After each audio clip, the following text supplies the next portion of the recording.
bienvenue sur la ressourcerie de l'écrivain.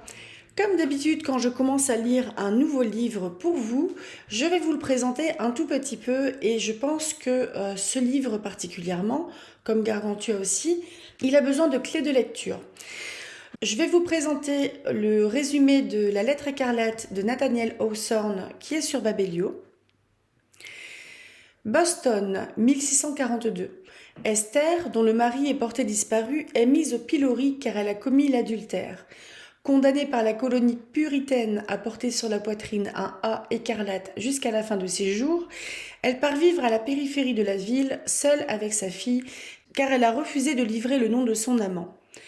Considéré comme le premier grand roman du continent américain, cet ouvrage connu à sa publication en 1850 un immense succès, mais par sa peinture d'une société intégriste et d'une femme éprise de liberté, il n'a rien perdu aujourd'hui de sa force et de son attrait.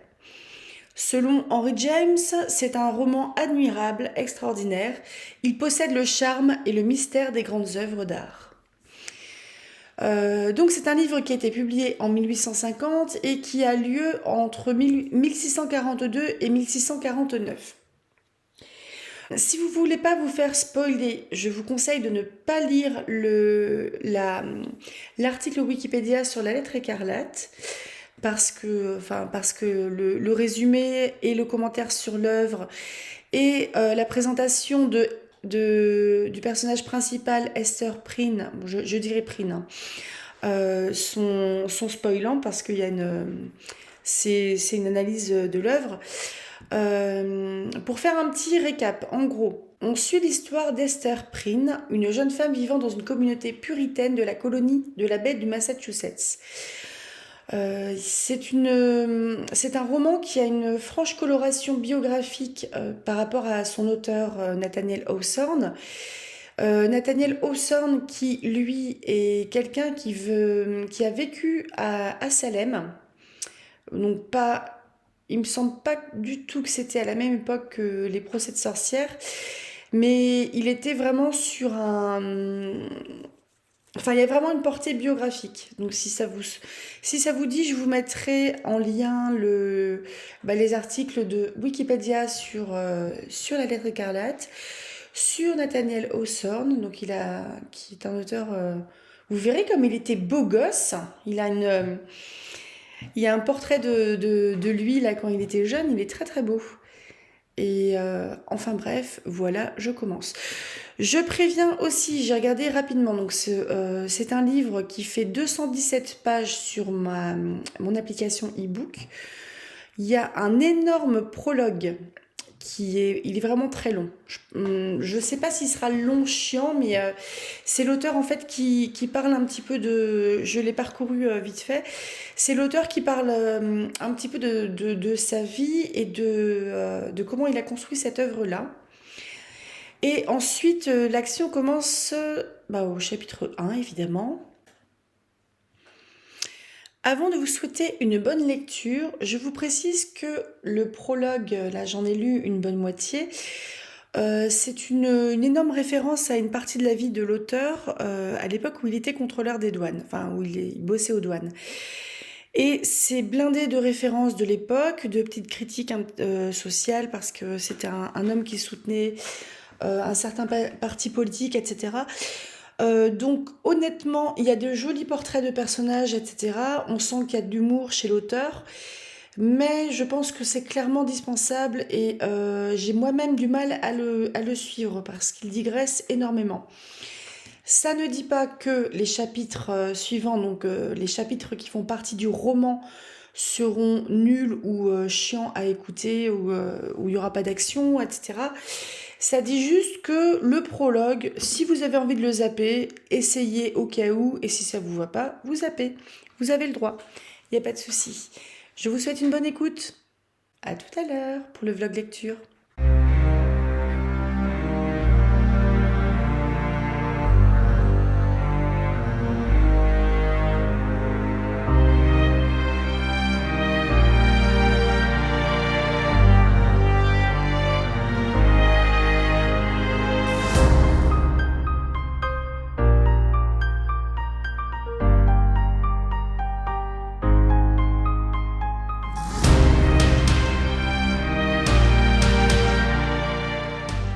Nathaniel Hawthorne, La lettre écarlate, 1850. Traduction par Marie Canavaggia. Les bureaux de la douane, pour servir de prologue à la lettre écarlate. Il est assez curieux que, peu enclin comme je le suis à beaucoup parler de mon personnage à mes parents et amis dans l'intimité du coin de mon feu, je me laisse pour la deuxième fois entraîner à donner dans l'autobiographie en m'adressant au public. La première fois remonte à 3 ou 4 ans, au temps où je gratifiais le lecteur, sans excuse aucune, d'une description de la vie que je menais en la tranquillité profonde d'un vieux presbytère. Et comme, plus heureux que je ne le méritais, j'eus alors la chance de trouver pour m'écouter 1 ou 2 personnes, voici qu'aujourd'hui je saisis de rechef le lecteur par le bouton de sa veste pour lui parler des 3 ans que j'ai passés dans les bureaux d'une douane. L'exemple donné par le fameux Pépé, clerc de cette paroisse, ne fut jamais plus fidèlement suivi. La vérité semble bien être que lorsqu'il lance ses feuillets au vent, un auteur s'adresse non à la grande majorité qui jettera ses livres au rebut ou ne les ouvrira jamais, mais à la petite minorité qui le comprend mieux que ses camarades d'école et ses compagnons de vie. Certains écrivains vont même très loin dans cette voie. Ils se livrent à des révélations tellement confidentielles qu'on ne saurait décemment les adresser qu'à un esprit et à un cœur entre tous faits pour les comprendre. Ils agissent comme si l'œuvre imprimée, lancée dans le vaste monde, devait immanquablement y trouver un fragment détaché du personnage de son auteur et permettre à celui-ci de compléter, grâce à cette prise de contact, le cycle de sa vie. Il est à peine convenable cependant de tout dire, même lorsqu'on l'exprime impersonnellement. Mais du moment que les paroles se figent, à moins que l'orateur ne se sente rapproché de ses auditeurs par quelque lien sincère, il est pardonnable d'imaginer, lorsqu'on prend la parole, qu'un ami bienveillant et compréhensif, sinon des plus intimes, vous écoute parler. Alors, notre réserve naturelle fondant au soleil de cette impression chaleureuse, nous pouvons nous laisser aller à bavarder à notre aise, à deviser des circonstances qui nous entourent, voire de nous-mêmes, sans dévoiler notre secret. Il me paraît qu'en restant dans ces limites, un écrivain peut se permettre de donner dans l'autobiographie sans porter atteinte à ce qui est dû au lecteur, ni à ce qu'il se doit à lui-même. Et puis, on va voir que mon esquisse de la vie de bureau a une propriété d'un genre reconnu en littérature. Elle explique comment une bonne partie des pages qu'on va lire sont tombées en ma possession et offre des preuves de l'authenticité d'un de mes récits. Ma véritable raison pour entrer en rapport avec le public tient à mon désir de me placer dans ma véritable position, qui n'est en somme guère plus que celle d'un éditeur, vis-à-vis de la plus longue des histoires qui suivent.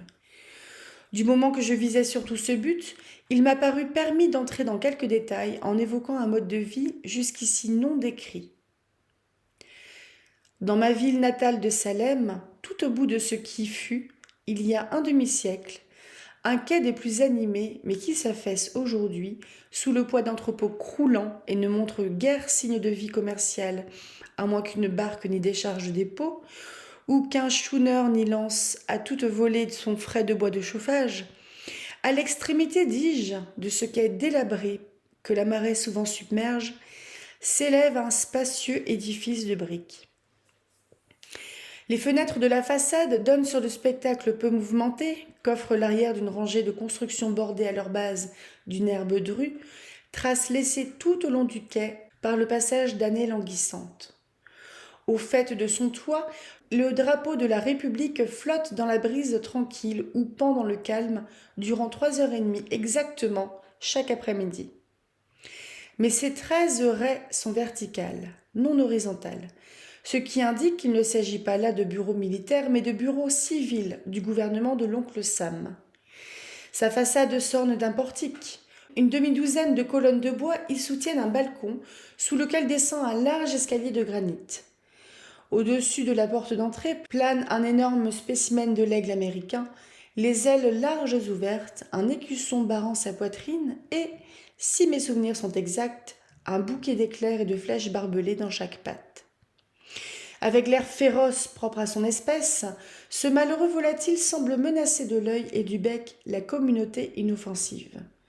semble, par-dessus tout, aviser tout citoyen soucieux de sa sécurité de ne se risquer point dans les lieux placés sous son égide.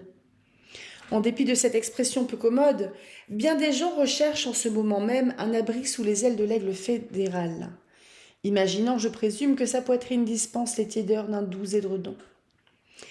L'aigle en question, pourtant, n'est jamais bien tendre et a tendance à culbuter tôt ou tard, plutôt tôt que tard, s'anicher au diable d'un preste revers de bec, d'une écorchure de cerf ou d'un coup bien cuisant de flèches barbelées. Le pavé autour de cet édifice, que nous pouvons aussi bien désigner tout de suite comme le bâtiment de la douane, montre assez d'herbe en ses interstices pour laisser voir qu'il n'a pas été foulé ces derniers temps par grand va-et-vient. Durant certains mois de l'année, cependant, les affaires, certains matins, y marchent d'un pas assez relevé. Ce doit être pour les habitants les plus âgés de la ville l'occasion de se rappeler la période qui précéda la dernière guerre avec l'Angleterre. Salem avait vraiment droit au titre de port en ce temps-là. Elle n'était pas, comme aujourd'hui, méprisée par ses propres armateurs qui laissent ses quais s'émietter tandis que leurs cargaisons vont grossir imperceptiblement le courant puissant du commerce en des villes comme New York et Boston. Par semblable matin, donc, lorsque 3 ou 4 vaisseaux se trouvent arrivés à la fois, généralement d'Afrique ou d'Amérique du Sud, ou sont sur le point de lever l'ancre, un bruit de pas pressés se fait fréquemment entendre sur les marches de l'escalier de granit. Dans les bureaux de la douane, vous pouvez accueillir, avant sa femme elle-même, le capitaine qui vient juste d'entrer au port, le teint cuit par l'air de mer et les papiers du bord sous son bras dans une boîte de fer blanc ternie. Vous pouvez aussi voir arriver son armateur, jovial ou renfrogné, selon qu'au cours de la traversée, à présent accomplie, ses projets se sont réalisés sous forme de marchandises aisées à transformer en or, ou se sont écroulés et l'ensevelissent sous un amas de déboires dont nul ne se souciera de le dégager. Vient également à la douane, germe de l'armateur grisonnant et ridé par les soucis, le jeune employé déluré qui goûte au commerce comme le louveteau au sang et risque des cargaisons sur les navires de son patron alors qu'il ferait mieux de s'en tenir encore à lancer de petits bateaux dans les rigoles. Anime aussi ce décor le marin désireux de reprendre la mer et à la recherche d'un embaucheur ou celui qui débarque malade et vient solliciter un bulletin d'hôpital. N'oublions pas non plus les capitaines des petits schooners rouillés qui apportent du bois de chauffage de Grande-Bretagne. Bande de loups de mer à l'air peu commode qui, s'ils n'ont pas les allures entreprenantes des Yankees, contribuent tout de même, pour leur bonne part, à faire surnager notre commerce en baisse. Que tous ces gens se trouvent rassemblés, comme il leur arrivait parfois avec encore, pour prêter de la diversité à leur groupe, quelques individus d'un autre genre, et les bureaux de la douane devenaient pour un temps le théâtre d'une scène animée. Mais au bout de l'escalier de granit, vous n'aperceviez le plus souvent, dans l'entrée si c'était l'été ou dans leurs bureaux respectifs si c'était l'hiver, qu'une rangée de vénérables personnages renversés dans des fauteuils à l'ancienne mode, en équilibre sur leurs pieds de derrière, et le dossier appuyé au mur. La plupart du temps, ces braves gens dormaient. Mais parfois, on pouvait les entendre échanger des propos, en accent qui tenait du langage parlé et du ronflement. Et avec ce manque d'énergie qui caractérise les pensionnaires des hospices et tous les humains dont la subsistance dépend de la charité, ou d'un monopole, ou de n'importe quoi, excepté d'un effort indépendant et personnel. Ces vieux messieurs étaient les fonctionnaires de la douane. Au fond de l'entrée, à gauche, se trouve une pièce de quelques 15 pieds carrés, majestueusement haute de plafond, nantie de 2 fenêtres en ogive ayant vue sur le quai en ruine dont nous avons parlé, et d'une troisième donnant sur une ruelle. Toutes 3 laissent apercevoir des épiceries et des magasins de fournitures pour la marine. Devant la porte de ces boutiques, on peut généralement voir bavarder et rire les groupes de vieux marins et autres rats de quai qui hantent le quartier. La pièce en question est tapissée de toiles d'araignée et toute sale sous ses vieilles peintures. Un sable gris couvre son plancher, selon un usage partout ailleurs depuis longtemps tombé en désuétude. On conclut aisément de la malpropreté de l'ensemble que c'est là un sanctuaire où la femme et ses outils magiques, que sont plumeaux et balais, n'ont accès que fort rarement. En fait de meubles, il y a un poêle à volumineux tuyaux, un vieux bureau de sapin avec un tabouret à 3 pieds devant lui, 2 ou 3 chaises de bois, toutes décrépites et branlantes, et pour ne point oublier la bibliothèque, quelques rayons où figurent une douzaine ou deux de tomes des Annales du Congrès et un abrégé ventru des lois sur les recettes. Un tuyau de fer blanc monte transpercer le plafond à titre de moyen de communication vocale avec les autres parties de l'édifice. Allant et venant dans cette pièce, ou haut perché sur le tabouret, un coude sur le bureau et les regards errants sur les colonnes du journal du matin, vous eussiez pu, il y a 6 mois, reconnaître, honoré lecteur, l'individu qui vous souhaitait jadis la bienvenue, dans son gai petit cabinet de travail du vieux presbytère que le soleil éclairait si agréablement à travers les branches d'un saule. Mais si vous alliez aujourd'hui le chercher en ces lieux, en vain demanderiez-vous le contrôleur démocrate. Le balai de la Réforme l'a chassé de son poste, et un successeur plus digne s'est vu revêtir de sa fonction et empoche son traitement. Cette vieille ville de Salem, ma ville, bien que je n'y ai que peu vécu, tant durant mon adolescence qu'en un âge plus mûr, exerce ou exerçait sur mes affections un empire dont je ne me suis jamais rendu compte pendant que j'y résidais. Il faut dire que telle qu'elle se présente, avec sa surface plate couverte surtout de maisons de bois dont très peu peuvent faire valoir des prétentions architecturales, ces irrégularités qui n'ont rien de pittoresque, mais ne font que mieux ressortir sa monotonie, ces rues paresseuses qui s'étirent péniblement entre la colline du Gibet, à un bout, et une vue sur l'hospice, à l'autre. Ma ville natale n'est guère attachante. Si l'on ne considère que son aspect, tant vaudrait éprouver un penchant envers un échiquier en désordre qu'envers elle. Et pourtant, bien qu'invariablement plus heureux ailleurs, j'éprouve envers ma vieille Salem un sentiment que, faute d'un terme meilleur, je dois me contenter d'appeler de l'affection. Sans doute faut-il en rendre responsables les profondes racines que ma famille enfonça anciennement en ce sol. Il y a aujourd'hui presque 2 siècles écart que l'émigrant de Grande-Bretagne qui, le premier, porta ici mon nom, faisait son apparition sur le sauvage lieu de campement entouré de forêts qui devait devenir ma ville. Ses descendants sont nés et sont morts en ce même endroit. Leur substance terrestre s'y est tellement mêlée au sol que celui-ci doit en bonne partie s'apparenter aujourd'hui à la forme mortelle sous laquelle, tant que durera mon temps, je vais et viens par ces rues. L'attachement dont je parle ne serait donc en partie que simple sympathie sensuelle entre poussière et poussière. Peu de mes compatriotes peuvent savoir de quoi il s'agit, et des transplantations fréquentes étant peut-être préférables pour la race, sans doute n'ont-ils guère à le regretter. Mais ce sentiment a aussi une valeur spirituelle. Le personnage de ce premier ancêtre, revêtu par la tradition familiale d'une sombre grandeur, a été, de si loin qu'il puisse me souvenir, présent dans mon imagination d'enfant. Il me hante encore et me donne comme un sentiment d'intimité avec le passé, où je ne prétends guère que Salem, en sa phase actuelle, entre pour quelque chose. Il me semble que, plus que les autres, j'ai en cette ville droit de cité, à cause de cet aïeul grave et barbu, au noir manteau, au chapeau à calotte en forme de pain de sucre, qui vint, il y a si longtemps, aborder en ces parages avec sa Bible et son épée. Marcha d'un pas si majestueux dans les rues toutes neuves, et fit si grande figure dans la guerre et dans la paix. Lui a, certes, un droit de cité plus fort que le mien en ces lieux, où mon nom n'est presque jamais prononcé, où mon visage est à peine connu. Ce fut un soldat, un législateur et un juge, un des chefs de l'Église. Il avait tous les traits de caractère des puritains, les mauvais comme les bons. Il se montra persécuteur impitoyable, comme en témoignent les quakers qui content, au sujet de sa dureté envers une femme de leur secte, une histoire dont le souvenir durera plus longtemps, il faut le craindre, que celui d'aucune de ses meilleures actions qui furent cependant nombreuses. Son fils hérita de cet esprit de persécution. Il joua un tel rôle dans le martyre des sorcières que leur sang l'a marqué d'une tache assez profonde pour que, dans le cimetière de Charter Street, ces vieux os en soient encore rougis, s'ils ne sont pas complètement tombés en poussière. Je ne sais pas si ces miens ancêtres se repentirent et demandèrent pardon au ciel de leur cruauté, ou si, dans une autre existence, ils gémissent sous les lourdes conséquences de leurs erreurs.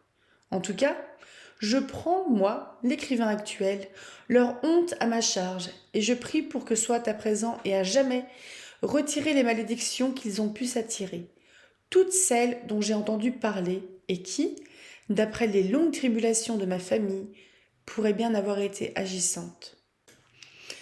Du reste, on ne saurait mettre en doute que ces deux rigides puritains, au front sourcilleux, se seraient tenus pour suffisamment punis de leur faute du fait d'avoir, pour rejeton, un propre à rien comme moi. Aucun des succès que j'ai obtenus, en admettant qu'en dehors de son cercle domestique, ma vie ait jamais été éclairée par le succès, ne leur eût paru présenter la moindre valeur ou même n'être pas déshonorant. Que fait-il ? Murmura l'autre, une des deux ombres grises de mes ancêtres. Il écrit des contes. Quelle occupation dans la vie! Quelle façon de glorifier le Seigneur et d'être utile aux hommes de son temps, est-ce là? Eh quoi? Ce garçon dégénéré pourrait aussi bien être violonneux? Tels sont les compliments que, de l'autre côté de l'abîme du temps, m'envoient mes deux grands-pères. Mais ils ont beau me mépriser tant et plus, des traits accusés de leur nature n'en font pas moins partie de la mienne. Profondément implantée dans la ville naissante par ces deux hommes énergiques, notre famille y a toujours vécu et toujours honorablement. Elle n'a jamais eu, que je sache, à rougir d'un seul membre indigne, mais elle n'a jamais, non plus, après les deux premières générations, accompli d'actes mémorables, ni même attiré l'attention du public. Petit à petit, ses membres se sont presque effacés à la vue, telles ces vieilles maisons, peu à peu à demi recouvertes par l'accumulation d'un sol nouveau. De père en fils, ils ont depuis plus de 100 ans pris la mer.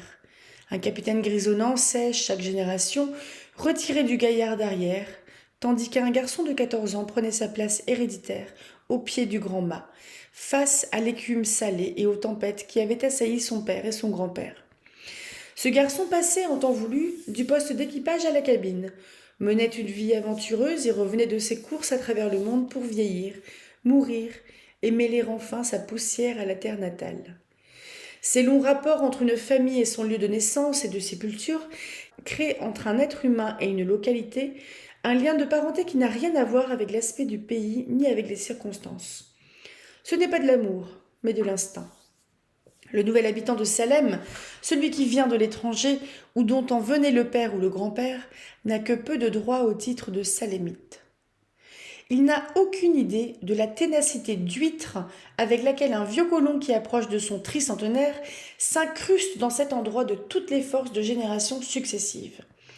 Il n'importe absolument pas qu'à ses yeux la ville soit morne, qu'il soit là des vieilles maisons de bois, de la boue et de la poussière, du bas niveau de l'altitude et des sentiments, du vent d'est glacial et d'une atmosphère sociale plus glaciale encore. Tout cela et tous les autres défauts qu'il peut voir ou qu'il imagine ne changent rien à rien. Le charme subsiste et agit aussi puissamment que si ce lieu de naissance était un paradis terrestre. Il en a été ainsi en mon cas. Tandis qu'un représentant de ma race descendait au tombeau, un autre n'était-il pas toujours venu le relever, pour ainsi dire, de la garde qu'il montait à titre de passant dans la grande rue?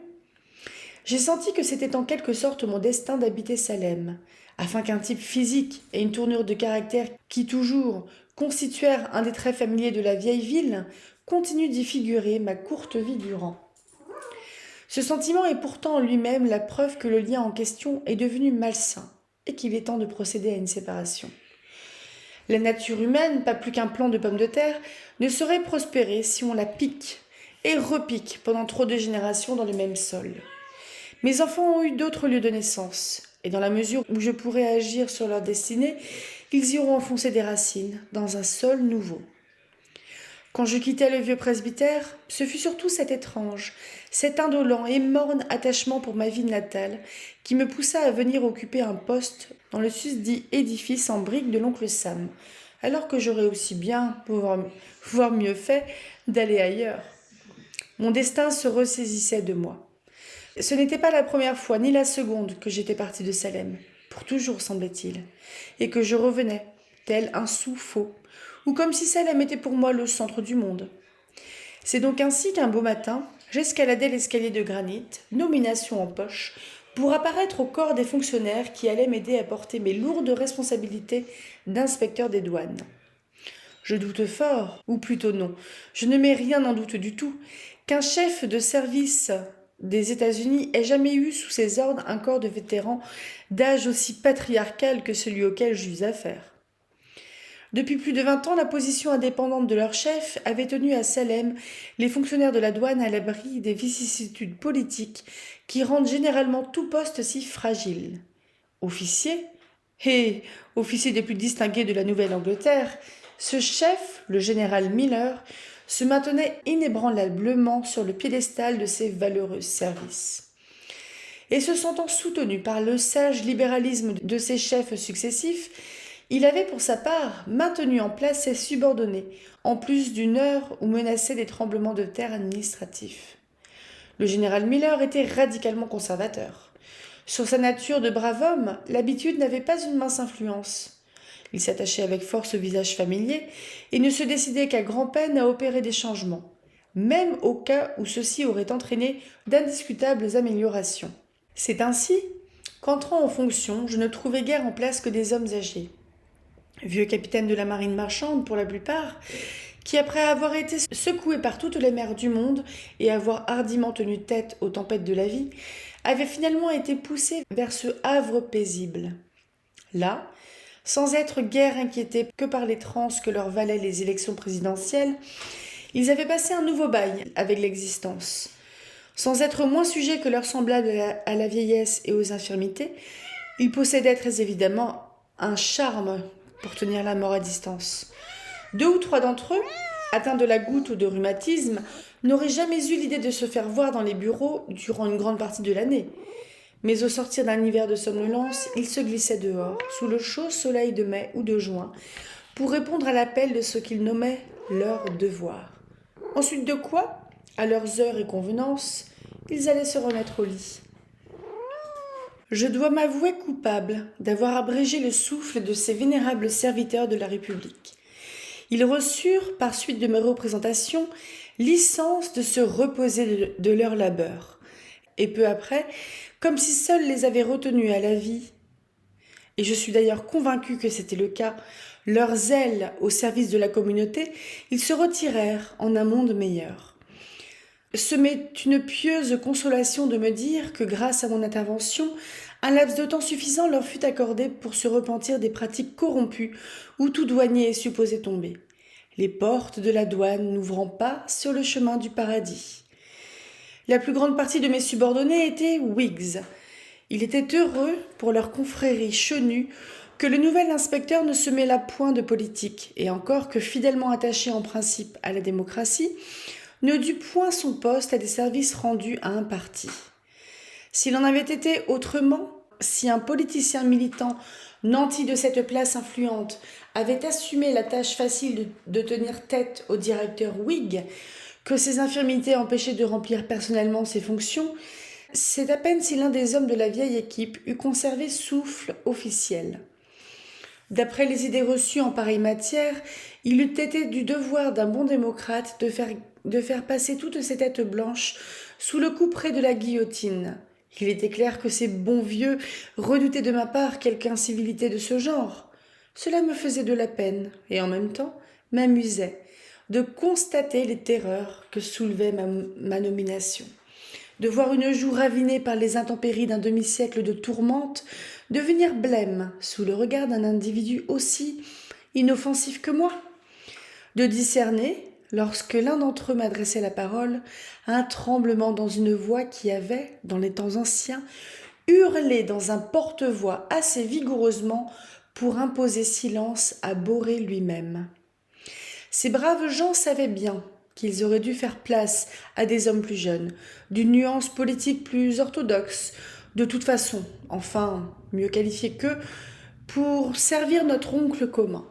Je le savais aussi, mais ne pouvais trouver le cœur d'agir en conséquence. Aux grandes dames de ma conscience professionnelle, ces bons vieux continuèrent donc, tant que j'occupais mon emploi, de se traîner au long des quais et de flâner sur l'escalier du bâtiment des douanes. Ils passaient aussi une bonne partie de leur temps à dormir dans leurs coins habituels, sur leurs chaises, appuyées en équilibre contre le mur, s'éveillant 2 ou 3 fois dans la journée pour s'assommer les uns les autres par la 1000e répétition d'une histoire de marin, ou d'une des plaisanteries hors d'usage qui étaient devenues parmi eux des mots de passe et de ralliement. On découvrit, je suppose assez vite, que le nouvel inspecteur n'était pas très redoutable. Alors, d'un cœur léger et rendu tout heureux par la conscience de remplir un devoir utile, sinon envers le pays, du moins envers eux-mêmes, ces braves vieux messieurs vaquèrent aux diverses formalités de leur emploi. L'œil sagace derrière leurs lunettes, ils scrutèrent les cargaisons. Grandes étaient les histoires qu'ils faisaient pour des riens, et merveilleux parfois le manque de flair qui permettait à de gros morceaux de leur glisser entre les doigts. Toutes les fois qu'une mésaventure de ce genre arrivait, quand un wagon plein de marchandises de prix avait été débarqué en fraude au grand jour et juste sous leur nez, rien ne pouvait surpasser le zèle qu'ils mettaient à fermer à double, triple tour et sceller à la cire toutes les ouvertures du vaisseau délinquant. Au lieu d'une réprimande pour leur négligence précédente, le cas semblait réclamer un éloge pour les précautions qu'ils multipliaient, une fois le mal irréparablement accompli. À moins que les gens ne soient pas trop désagréables, j'ai la folle habitude de me sentir portée par l'affection envers eux. Le bon côté du caractère de mon voisin, si ce bon côté existe, est celui qui l'emporte généralement à mes yeux. Comme la plupart de ces vieux fonctionnaires avaient leur bon côté, et comme ma position m'imposait envers eux une attitude protectrice, favorable au développement de sentiments amicaux, je ne tardai pas à les prendre tous en affection. Les après-midi d'été, quand l'ardente chaleur qui liquéfiait presque le reste des humains communiquait seulement à leurs organismes engourdis une ravigotante tiédeur, il était agréable de les entendre bavarder dans l'entrée sur leur rangée de chaises en équilibre contre le mur. Les mots d'esprit des générations passées dégelaient sur leurs lèvres et en découlaient en même temps que des rires. La jovialité des hommes âgés avait beaucoup de rapport avec la gaieté des enfants. L'esprit et le sens du comique n'ont pas grand-chose à y voir. Il s'agit, chez les uns comme chez les autres, d'une lumière qui joue en surface et donne un aspect joyeux, tant à de verts rameaux qu'à de vermoulus troncs gris. Mais en un cas, il s'agit vraiment des rayons du soleil. Dans l'autre, il y a de la ressemblance avec la lueur phosphorescente du bois pourrissant. Il serait tristement injuste, le lecteur doit s'en rendre compte, de représenter tous mes excellents vieux amis comme tombés en enfance. D'abord, tous mes collègues n'étaient pas vieux. Il y avait parmi eux des hommes dans la force de l'âge, énergiques, capables, tout à fait supérieurs au genre de vie apathique, à la situation dépendante que leur avait réservée leur mauvaise étoile. Et par ailleurs, les boucles blanches de l'âge se trouvaient parfois être le chaume qui recouvrait une charpente intellectuelle en bon état. Mais en ce qui concerne la majorité de mon corps de vétérans, je ne leur ferai nul tort si je les représente comme un tas de vieux radoteurs n'ayant rien conservé qui valût la peine des nombreuses expériences de leur longue vie. Ils semblaient avoir jeté aux quatre vents les grains d'or de la sagesse pratique, qu'ils auraient eu tant d'occasions d'engranger et avoir bien soigneusement empli leur mémoire de balles d'avoine. Ils parlaient avec bien plus d'intérêt et d'onction de leur petit déjeuner du matin ou de leur dîner de la veille que du naufrage qu'ils avaient fait 40 ou 50 ans auparavant, et que des merveilles du monde qu'ils avaient pu, en leur temps, voir de leurs yeux. Leur aîné à tous, le patriarche, non seulement de cette petite équipe, mais, j'ose le déclarer, de tout le respectable corps des fonctionnaires des douanes aux États-Unis, était certain sous-inspecteur inamovible. Il pouvait vraiment être appelé un fils légitime de l'administration, car son père, un colonel de la Révolution, qui avait été auparavant commissaire du port, avait créé un poste pour lui et l'y avait nommé en des temps si reculés que peu de gens en peuvent aujourd'hui garder le souvenir. Cet inspecteur était, lorsque je l'ai connu, un homme d'environ 80 ans et un des plus merveilleux spécimens de verdeur prolongée que l'on ait chance de rencontrer au long d'une vie. Avec son teint fleuri, sa personne compacte, bien sanglée dans une tunique bleue à boutons brillants, son pas vif, son air dispos et de belle humeur, il donnait l'impression, non, à vrai dire, d'un homme jeune, mais d'une nouvelle invention de notre mère nature, d'un être que ni l'âge ni les infirmités ne devaient se mêler de toucher. Sa voix et son rire, qui ne cessaient de retentir dans tout le bâtiment, n'avaient rien de cassé, ni de chevrotant, mais jaillissaient de ses poumons avec la sonorité du chant du coq ou du son du clairon. À le regarder simplement comme un animal, et il n'y avait pas grand-chose d'autre à voir en lui, il satisfaisait par sa santé intacte, sa faculté de jouir, en cet âge avancé, de toutes ou presque toutes les délices qu'il avait jamais recherchées. La vie que lui assurait son traitement, vie sans souci, que ne tremblait qu'à peine et rarement l'appréhension d'être destitué, avait évidemment contribué à lui rendre léger le passage du temps. Mais les raisons véritables et profondes de sa vitalité prolongée, il fallait les chercher dans la rare perfection d'une nature animale, où ne se mêlait qu'une dose très modérée d'intelligence et un appoint très négligeable d'éléments moraux et spirituels. Ces derniers existaient seulement dans une mesure suffisante pour empêcher le vieux monsieur de marcher à quatre pattes. Il ne possédait ni vigueur de pensée, ni profondeur de sentiment, ni gênante sensibilité. Rien, en somme, que quelques instincts ordinaires qui, avec l'aide de cette bonne humeur, inévitable conséquence de son bien-être physique, lui tenaient fort convenablement lieu de cœur.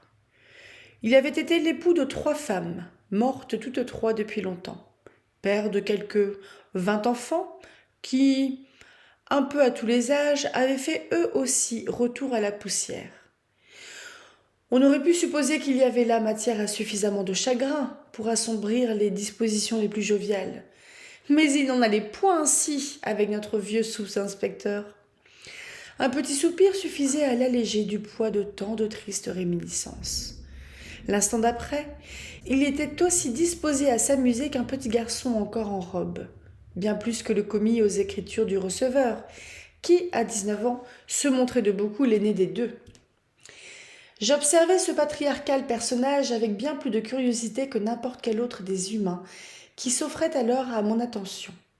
C'était vraiment un phénomène rare, si parfait à un point de vue, si creux, si décevant, si insaisissable, qu'il en devenait inexistant à tous les autres. Je concluais qu'il n'avait ni cœur, ni âme, ni esprit. Rien, comme je l'ai déjà dit, que des instincts. Et pourtant, le petit nombre d'éléments qui composaient son personnage avait été si habilement assemblé que cet homme ne donnait aucune impression pénible de lacune. Il m'inspirait, tel quel, une satisfaction complète. Sans doute était-il difficile de concevoir comment il pourrait exister dans l'au-delà, tant il semblait fait pour le monde des sens. Mais même si elle devait se terminer avec son dernier soupir, son existence ici-bas ne lui avait pas été donnée par un geste dépourvu de bonté. Sans avoir plus de responsabilité que les bêtes des champs, le vieux sous-inspecteur avait eu de plus larges possibilités de jouissance qu'elle, en même temps que l'immunité bénie qui les préserve des sombres tristesses du vieillage. Un point sur lequel il remportait de beaucoup l'avantage sur ses frères à 4 pattes était son don de se souvenir des bons dîners qu'il avait mangés. Et manger de bons dîners avait, en grande partie, constitué le bonheur de sa vie. La gourmandise était chez lui un trait fort agréable. L'entendre parler d'un rôti vous mettait en appétit, aussi bien qu'un radis ou une huître.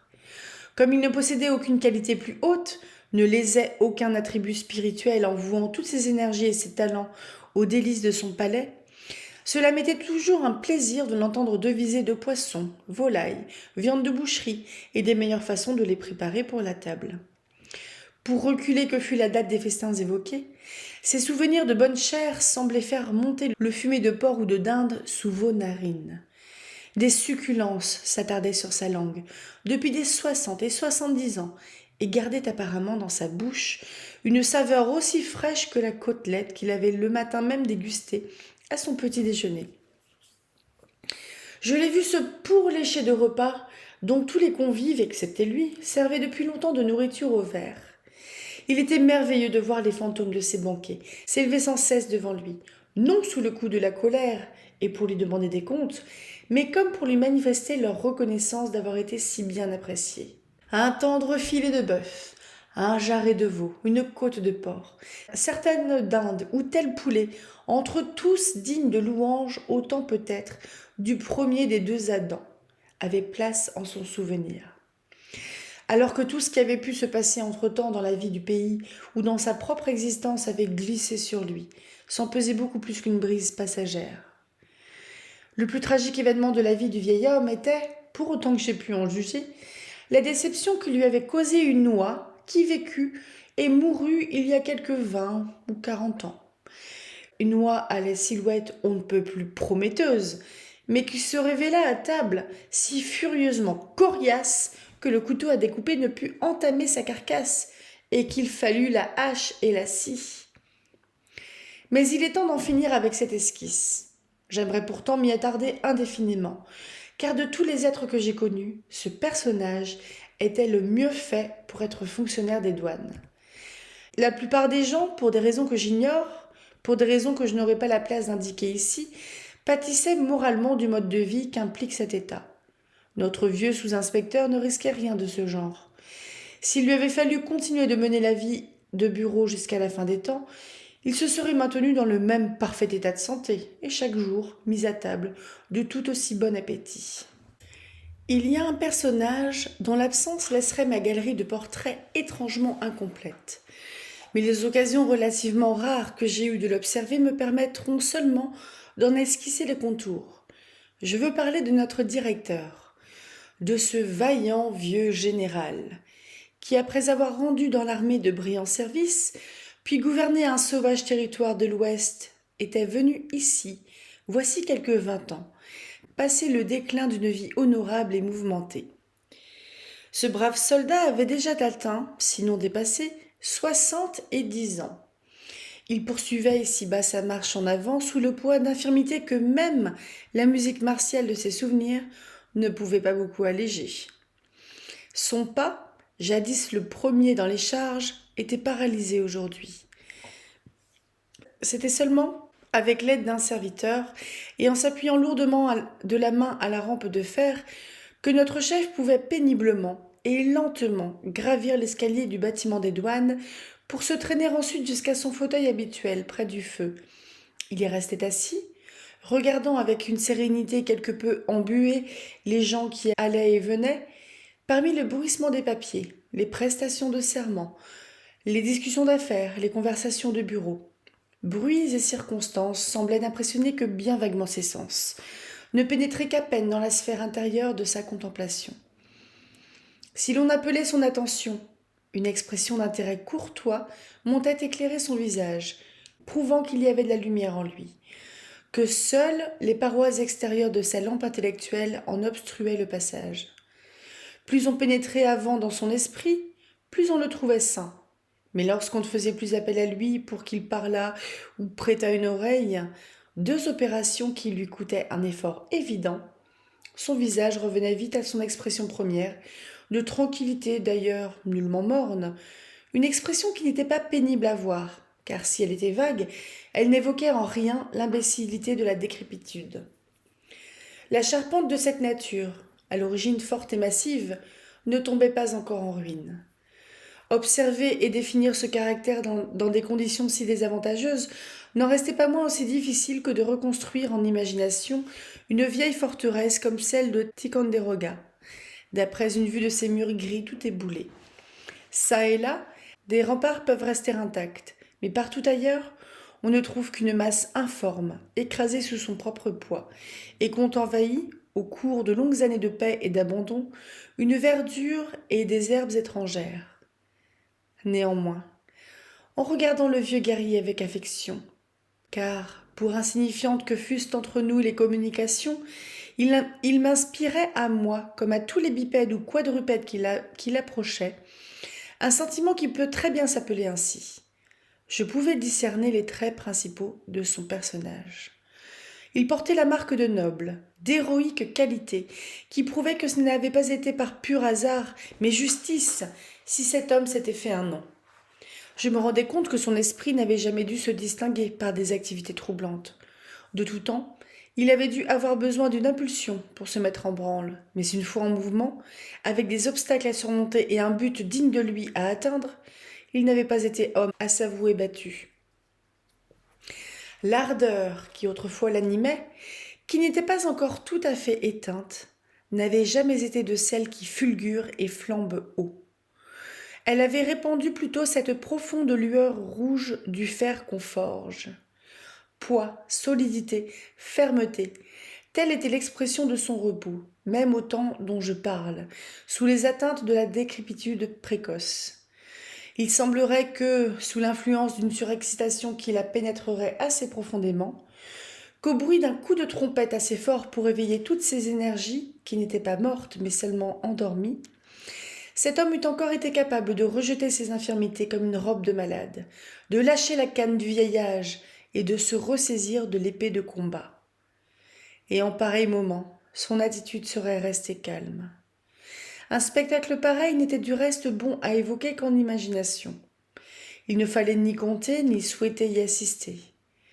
Aussi indiscutablement que dans les vieux remparts de Ticonderoga, déjà cités comme le meilleur des termes de comparaison, je voyais en lui les traces d'une endurance inébranlable, qui, en sa jeunesse, était peut-être allée jusqu'à l'obstination, d'une intégrité, qui, ainsi que la plupart de ses autres qualités, se présentait comme une masse pas mal lourde, aussi peu malléable qu'une tonne de minerai de fer, d'une bonté qui, pour aussi farouchement qu'il eût manié la baïonnette à Chippewa ou à Fort Erie, était tout aussi authentique que celle qui peut animer n'importe quel champion de la philanthropie moderne.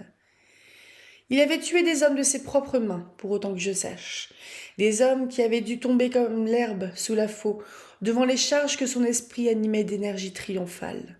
Pourtant, qu'on se l'explique comme on voudra, il n'y avait jamais eu en son cœur assez de cruauté pour dépouiller de ses vives couleurs l'aile d'un papillon.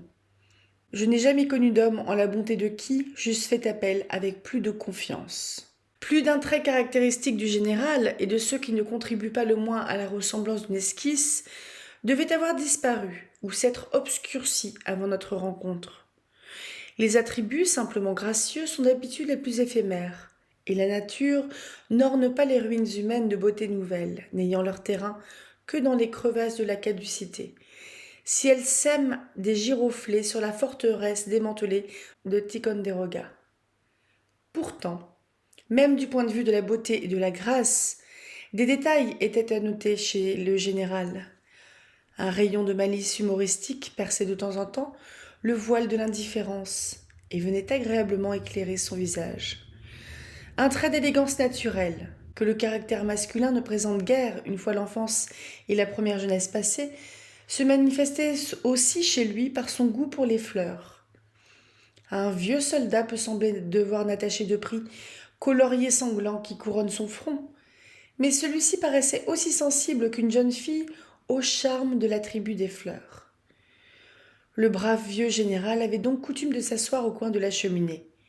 Là, l'inspecteur, s'il s'abstenait autant que possible de la tâche difficile d'entrer en conversation avec lui, aimait le contempler d'un peu loin, dans son calme presque somnolent. Il paraissait éloigné de nous, bien qu'à quelques mètres de nos yeux, inaccessible, bien qu'à portée de notre main, qui aurait pu toucher la sienne au passage. Peut-être menait-il une vie plus réelle au cœur de ses pensées que dans le décor, si peu fait pour lui, d'un bureau de receveur de douane. Les évolutions d'une manœuvre, le tumulte d'une bataille, les accents héroïques d'une vieille marche militaire entendue il y avait quelque 30 ans. Peut-être ces visions et ces bruits existaient-ils pour ses sens par le souvenir. Cependant, les armateurs et les capitaines de vaisseaux, les employés proprés et les rudes matelots entraient et sortaient. Le remue-ménage de la vie commerciale et administrative continuait d'élever sa petite rumeur autour de lui. Et pas plus avec les hommes qu'avec leurs besognes, le général ne semblait entretenir le moindre rapport. Il était aussi peu à sa place que l'aurait été parmi les encriers, les paperasses, les règles d'acajou du bureau du receveur, une vieille épée, rouillée à présent, mais ayant étincelé autrefois sur les champs de bataille, et laissant miroiter encore la lueur de l'acier au long de sa lame. Un détail m'était d'un grand secours pour recréer le vaillant officier des frontières du Niagara, l'homme profondément et simplement énergique. C'était le souvenir de ce mémorable « j'essaierai » qu'il avait prononcé à l'heure d'une entreprise héroïque et désespérée. Un mot qui respire l'âme et l'esprit de cette audace de la Nouvelle-Angleterre, qui a clairement conscience de tous les périls et les affronte tous. Si dans notre pays la valeur était récompensée par des quartiers de noblesse, ce mot, si facile à dire, semble-t-il, mais que lui seul a prononcé en face d'une tâche glorieuse et dangereuse, serait la meilleure et la mieux appropriée des devises pour l'écu du général. Un homme gagne beaucoup en santé intellectuelle et morale à la fréquentation de gens qui diffèrent de lui, ne se soucie guère de ses travaux et que lui-même ne peut apprécier qu'en sortant de la sphère de ses capacités. J'ai souvent eu dans ma vie cet avantage, que jamais d'une façon aussi complète que durant mon séjour prolongé dans l'administration. C'est là qu'il m'a été donné en particulier permis d'observer quelqu'un qui m'a donné une idée nouvelle du talent. C'était un homme foncièrement doué pour les affaires. Il avait l'esprit clair et prompt, un œil qui perçait à jour les pires enchevêtrements, une faculté pour tout arranger qui faisait s'évanouir les difficultés comme sous un coup de baguette magique. Entré dans les douanes au sortir de l'enfance, il avait là son champ d'activité. Toutes les inextricables complications si épuisantes pour un intrus se présentaient à lui avec le tranquille caractère d'un ensemble parfaitement cohérent. Il ne faisait en vérité qu'un avec les bureaux de la douane. Il en était en tout cas le ressort principal, celui qui maintenait en activité tout leur rouage. Dans une administration qui les nomme en vue de leurs profits et de leurs convenances et ne tient que bien rarement compte de leurs aptitudes à remplir leur emploi, les fonctionnaires sont bien obligés de chercher en dehors d'eux-mêmes l'habileté qui leur manque. Aussi, notre homme d'affaires attirait-il à lui, tout aussi naturellement que l'aimant le faire, toutes les difficultés que rencontrait tout le monde. Avec une condescendance pleine d'aisance, une patience pleine de bonté pour notre stupidité, qui à un esprit comme le sien devait paraître quasi criminel, il nous rendait d'une pichenette l'incompréhensible aussi clair que le jour. Les marchands le mettaient aussi haut que nous le mettions, nous, ses frères ignares. Son intégrité était parfaite, une loi de la nature chez lui plutôt qu'un principe. Un esprit aussi remarquablement clair et précis ne pouvait en effet qu'être honnête en affaires. Une tâche sur sa conscience, à propos d'un détail touchant sa vocation, tourmenterait un homme pareil, un peu de la même manière, encore que bien plus fortement, qu'une erreur de comptabilité ou une tache d'encre sur la belle page nette d'un registre. Bref, j'ai rencontré là, pour une fois dans ma vie, une personne parfaitement adaptée à sa situation. Tels étaient quelques-uns des personnages à qui je me trouvais avoir affaire. J'estimais que cette situation, si éloignée de mes anciennes habitudes, était une bonne chance pour moi, et je me mis en devoir d'en retirer tout le bénéfice possible. Après avoir partagé les travaux de rêveurs compagnons de Brook Farm, et tenté avec eux de mettre l'impraticable en pratique, après avoir été pénétré 3 ans par l'influence subtile d'un esprit comme celui d'Emerson, après avoir passé des jours et des mois à me livrer en pleine liberté et en pleine nature à des spéculations fantastiques près d'un feu de branches mortes avec Ellery Channing, après avoir discuté sur les vestiges des Indiens avec Thoreau dans son ermitage de Walden, après m'être imprégné de poésie au foyer de Longfellow, le temps était venu d'exercer d'autres facultés de ma nature et de me nourrir d'aliments qui ne m'avaient jusqu'alors guère mis en appétit. La littérature, ses buts, les efforts qu'elle exige n'avaient plus que peu d'importance à mes yeux. Il y avait en moi une faculté, un don, qui, s'il ne m'avait pas tout à fait abandonné, s'était assoupi et demeurait inerte. Il y aurait eu en tout ceci quelque chose d'inexprimablement lugubre, si je n'avais eu conscience de conserver le pouvoir de rappeler à moi ce qui avait eu quelque valeur dans le passé. Sans doute une vie pareille n'aurait pu être longtemps vécue sans dommage. Elle pouvait faire de moi un être à jamais différent de celui que j'avais été, sans me transformer en rien qui en valût la peine. Mais je la considérais toujours comme étant transitoire.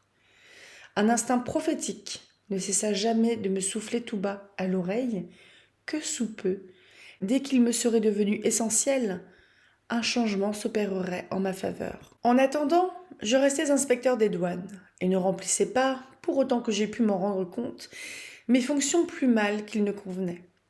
Tout homme, fût-il 10 fois plus doué sous le rapport de la pensée, de la fantaisie, de la sensibilité que notre inspecteur, peut n'importe quand devenir homme d'affaires s'il veut s'en donner la peine.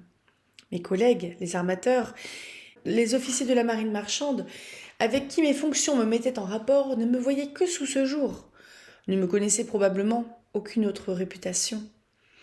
Nul d'entre eux n'avait jamais lu, je présume, une page de ma composition. Les eussent-ils toutes lues, qu'ils ne s'en fussent pas plus souciés que d'une guigne. Et ils n'en seraient pas allés le moins du monde différemment si les pages en question avaient été écrites par une plume comparable à celle de Burns ou de Chaucer, en leur temps, eux aussi fonctionnaires des douanes. Encore qu'elle soit souvent assez dure, c'est une bonne leçon, pour l'homme qui arrivait de gloire littéraire, de s'éloigner du milieu où ses visées sont admises, de constater à quel point tout ce qu'il a pu tenter d'accomplir dans cette partie perd vite alors toute signification. Je ne pense pas avoir eu particulièrement besoin de cette leçon, pas plus à titre d'avertissement que de rebuffade, mais je l'ai en tout cas apprise de bout en bout, et j'ai plaisir à me rappeler qu'en me parvenant, la vérité ne m'a jamais porté un coup, que je ne l'ai jamais non plus repoussée avec un soupir. Sous le rapport des échanges littéraires, le commissaire du port, un excellent homme, engageait, je dois dire, souvent une discussion avec moi sur Napoléon ou Shakespeare, ses sujets de conversation favoris. Le commis aux écritures du receveur, un jeune homme qui, murmurait-on, couvrait de temps en temps une feuille du papier à lettres de l'oncle Sam de quelque chose qui, vu d'une distance de quelques mètres, ressemblait beaucoup à de la poésie. Le commis du receveur me parlait de livres, quelquefois, comme d'une question sur laquelle j'aurais peut-être pu avoir quelques lueurs. C'était là tout en fait de commerce littéraire, et cela suffisait à mes besoins. Détaché de l'ambition de le voir se répandre dans le monde sur des couvertures de livres, je souriais en pensant que mon nom avait acquis un autre genre de vogue. Le tampon de la douane l'imprimait sur des sacs de poivre, des panières de rocouillés, des boîtes de cigares, des ballots de quantité d'autres marchandises, pour attester que tout droit avait été payé. Sur ce bizarre véhicule de gloire, la connaissance de mon existence allait, dans la mesure où un nom suffit à communiquer pareille connaissance, gagner des endroits où elle n'était jamais parvenue auparavant et où elle ne parviendra, j'espère, jamais plus. Mais le passé n'était pas mort. À des intervalles d'ailleurs éloignés les uns des autres, les pensées qui avaient paru si vitales, si actives et qui s'étaient si tranquillement laissées mettre de côté reprenaient de la vigueur. Leur plus remarquable occasion de se ranimer fut celle qui, d'après les lois sur la propriété littéraire, devait me permettre d'offrir au public l'esquisse que me voici en train d'écrire. Au second étage du bâtiment des douanes se trouve une vaste pièce dont les murs de briques n'ont jamais été revêtus de boiserie, ni les poutres de plâtre. Le bâtiment, originairement conçu à la mesure des anciennes entreprises commerciales du port et en vue d'une prospérité qui ne devait jamais se réaliser, comprenait beaucoup plus d'espace que ses occupants n'en avaient l'emploi. Cette vaste salle n'avait donc jamais été terminée.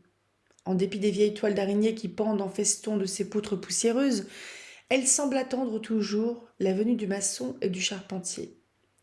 À l'une de ses extrémités, dans un enfoncement, des barils étaient empilés les uns sur les autres, pleins de documents officiels. Tout un fatras du même genre encombrait le plancher. Il était pénible de songer à tous les jours, les mois, les années de travail gaspillés sur ces paperasses moisies qui n'étaient plus à présent qu'un embarras sur terre et avaient été reléguées en ce coin perdu, où nul œil humain ne devait plus les apercevoir. Mais que de manuscrits couverts, eux, non de la morne prose administrative, mais des pensées de cerveau inventifs, des effusions de cœur vibrants, sont également tombées dans l'oubli. Et sans avoir servi un but en leur temps, comme l'avait fait cet amoncellement de paperasses, sans même avoir, chose triste entre toutes, valu à leurs auteurs le bon gagne-pain qu'avaient assuré aux employés de la douane ces griffonnages sans valeur aucune.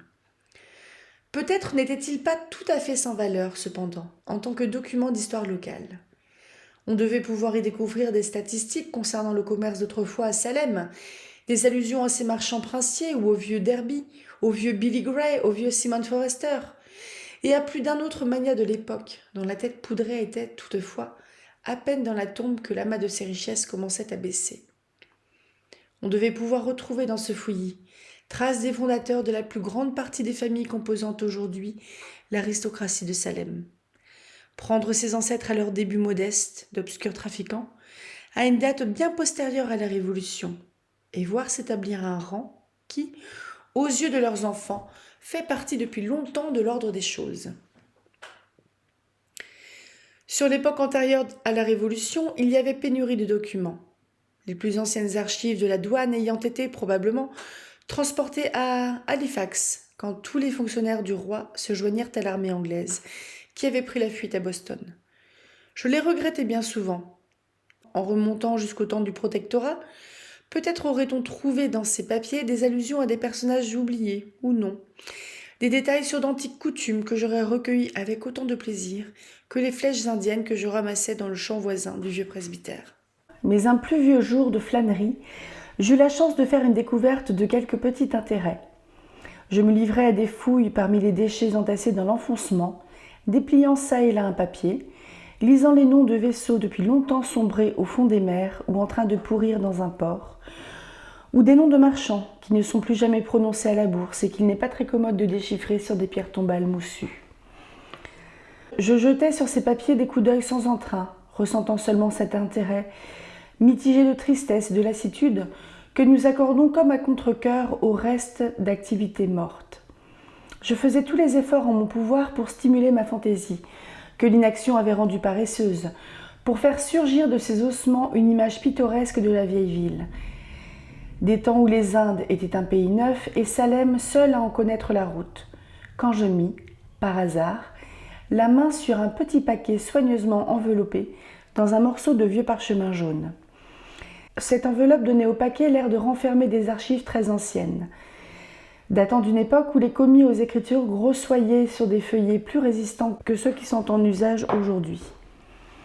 Il présentait, ce petit paquet, un je ne sais quoi qui stimula en moi un instinct de curiosité et me fit dénouer le ruban d'un rouge fané qui l'attachait, avec le sentiment qu'un trésor allait m'apparaître. L'ayant déplié, je vis que ce rigide morceau de parchemin était une nomination signée par le gouverneur Shirley et qui élevait un certain Jonathan Pugh à la dignité d'inspecteur des douanes de Sa Majesté dans le port de Salem, province du Massachusetts. Il me souvint alors d'avoir lu quelque part, probablement dans les annales de Felt, une note concernant le décès de M. l'inspecteur Pugh, survenu il y avait quelque 80 ans. Je me rappelais aussi avoir lu dans un journal de date récente le compte-rendu de la trouvaille qu'on avait faite des restes de ce personnage dans le petit cimetière attenant à l'église Saint-Peter, comme on réparait cet édifice. Rien, si j'ai bonne mémoire, ne subsistait de mon vénérable prédécesseur à part un squelette incomplet, quelques lambeaux de vêtements et une perruque majestueusement bouclée, qui, à la différence de la tête qu'elle avait autrefois ornée, demeurait en très satisfaisant état de conservation. Mais en examinant les papiers auxquels la nomination sur parchemin servait d'enveloppe, j'y trouvais plus de traces du cerveau de M. l'inspecteur Pugh et de ce qui se passa dans sa tête que la perruque bouclée n'avait conservé de vestiges du vénérable crâne qu'elle avait abrité. Bref, il ne s'agissait pas de documents officiels, mais de papiers privés, ou, tout au moins, écrits par M. l'inspecteur Pugh en tant que personne privée, et semblait-il de sa propre main. S'il se trouvait dans le tas mis au rebut par l'administration, je ne me l'expliquais que par le fait que M. l'inspecteur Pugh était mort de mort subite. Ces papiers, qu'il conservait sans doute dans son bureau officiel, n'avaient jamais dû parvenir à la connaissance de ses héritiers. On avait certainement cru qu'ils concernaient les fonds du trésor. Lors du transfert des archives à Halifax, ce paquet, qui ne présentait aucun intérêt général, avait été laissé en arrière et n'avait, depuis, jamais été ouvert. Monsieur l'inspecteur Pugh, n'étant pas grandement accablé, j'imagine, en s'étant reculé par les travaux de sa charge, semble avoir consacré une partie de ses abondants loisirs à des recherches sur l'histoire locale. C'était là pour lui façon d'entretenir une activité menue qui eût été autrement rongée par la rouille. Une partie des informations qu'il consigna par écrit m'a servi pour l'étude intitulée Main Street. Le reste me servira peut-être plus tard. Il pourrait même être à la base d'une histoire en règle de Salem, si ma vénération pour ma ville natale me pousse jamais à entreprendre une aussi pieuse tâche.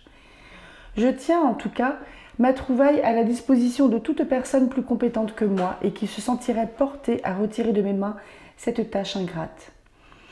Mais ce qui attira le plus mon attention dans ce paquet mystérieux fut un certain morceau de belle étoffe rouge qui avait dû être beaucoup porté. Il était tout fané. Il présentait des traces de broderie d'or, mais très effrangées, très éraillées, si bien que tout ou presque tout l'éclat en était terni. Ces broderies avaient été exécutées, c'était facile à voir, avec un merveilleux talent. Le point employé, d'après ce que m'ont appris des dames versées en pareil mystère, témoigne d'un art aujourd'hui bien oublié, dont on ne saurait découvrir le secret, même en défaisant l'ouvrage fil à fil. À la suite d'un examen attentif, ce chiffon écarlate, un long usage, le temps et une mythe sacrilège, avait en effet, à peu de choses près, réduit l'objet à l'état de chiffon. Ce chiffon écarlate se trouva prendre la forme d'une lettre. De la lettre majuscule A. Des mesures rigoureusement prises attribuèrent à chaque jambage exactement 3 pouces de long. Cette lettre avait été faite, c'était indubitable, pour orner un costume. Mais comment la portait-on? De quel rang? De quelle dignité était-elle le signe dans l'ancien temps? C'étaient là des énigmes que je pensais n'avoir que bien peu de chances de résoudre. Les us et coutumes sont si fugaces ici-bas en pareille matière. Et pourtant, j'étais étrangement intéressée. Mes regards se fixaient sur cette vieille lettre écarlate et ne voulaient pas s'en laisser détourner. Certainement, cet objet possédait une signification profonde qu'il valait la peine de chercher à interpréter. Il en émanait quelque chose qui venait subtilement toucher ma sensibilité, mais échappait à l'analyse de mon esprit. Je restais donc bien perplexe, et tandis que j'agitais, entre autres hypothèses, celle qui en aurait fait un de ces ornements que les blancs combinaient pour impressionner les peaux rouges, je vins à placer la lettre sur ma poitrine.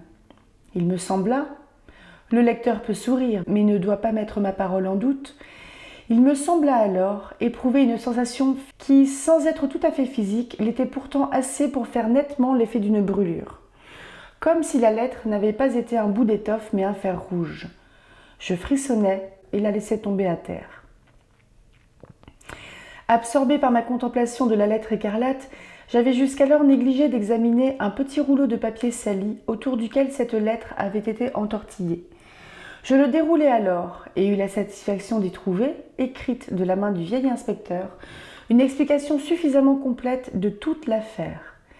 Ce rouleau comprenait plusieurs feuillets de grand format, contenant pas mal de détails sur la vie et les propos d'une certaine Esther Prynne, qui semblait avoir été un personnage aux yeux de nos ancêtres.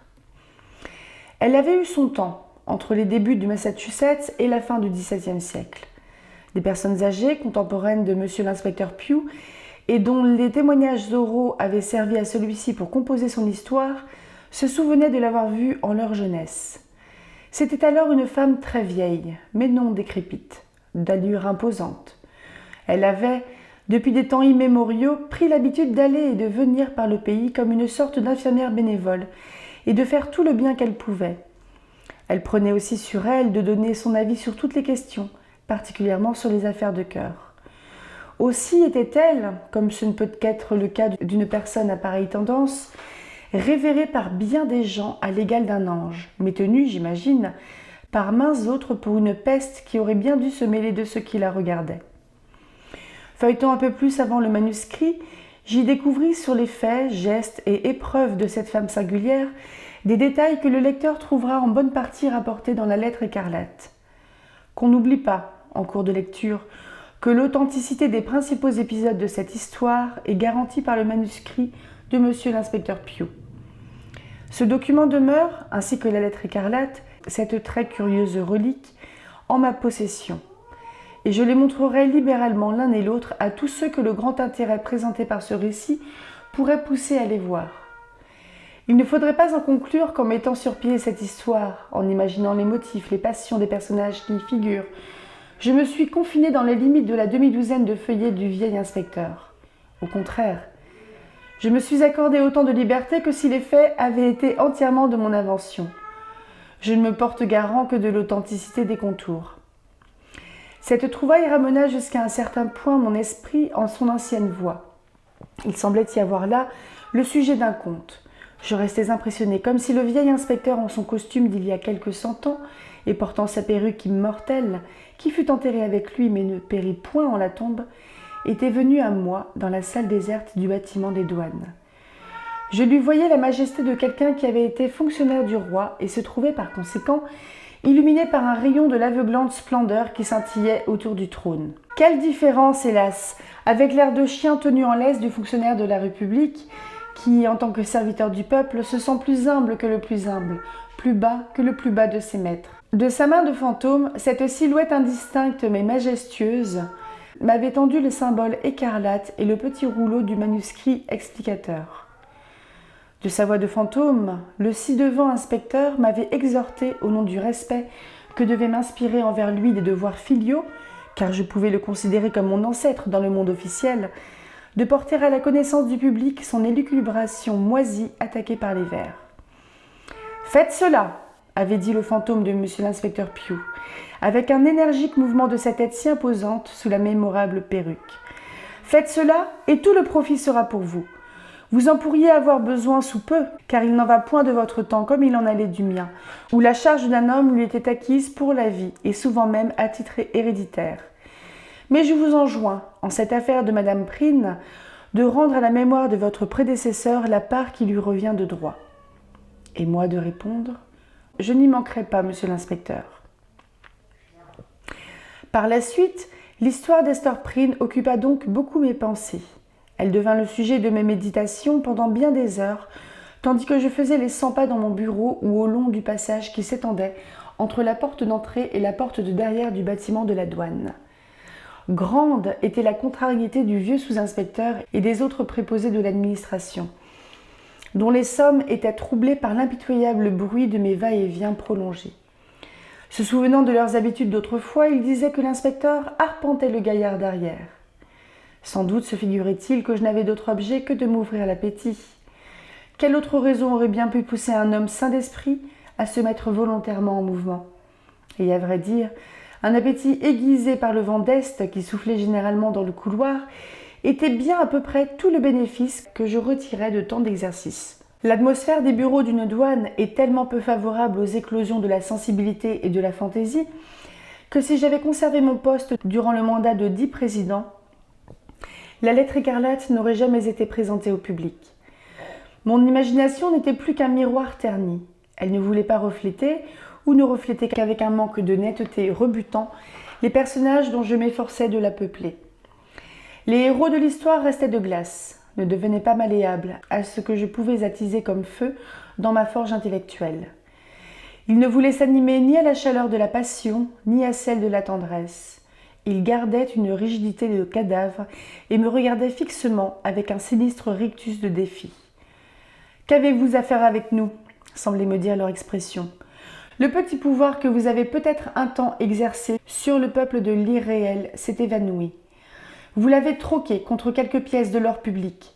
Allez gagner vos gages. » Bref, les créatures à demi inanimées de ma propre imagination me gourmandaient et se gaussaient de moi. Et non sans de bonnes raisons. Ce n'était pas seulement durant les 3h30 que l'oncle Sam réclamait comme sa part de ma vie quotidienne, que ce misérable engourdissement me dominait. Il venait avec moi au cours de mes promenades au bord de la mer et de mes vagabondages dans la campagne. Il m'accompagnait à la maison et me paralysait dans la pièce que j'appelais, bien abusivement, mon cabinet de travail. Il ne me quittait pas non plus lorsque, tard dans la nuit, je restais assis dans le petit salon désert, éclairé seulement par la lueur d'un feu de charbon et le clair de la lune. Or, si mon imagination refusait d'agir à cette heure, le cap pouvait être tenu pour désespéré.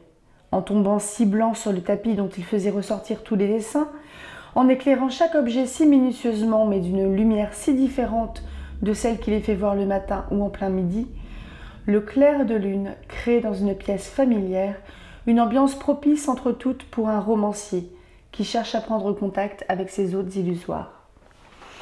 Là est le petit décor bien connu de la vie domestique. Les chaises avec chacune sa personnalité. La table au milieu avec, dessus, un panier à ouvrage, un livre ou deux et une lampe éteinte. Le canapé, la bibliothèque. Au mur, le tableau.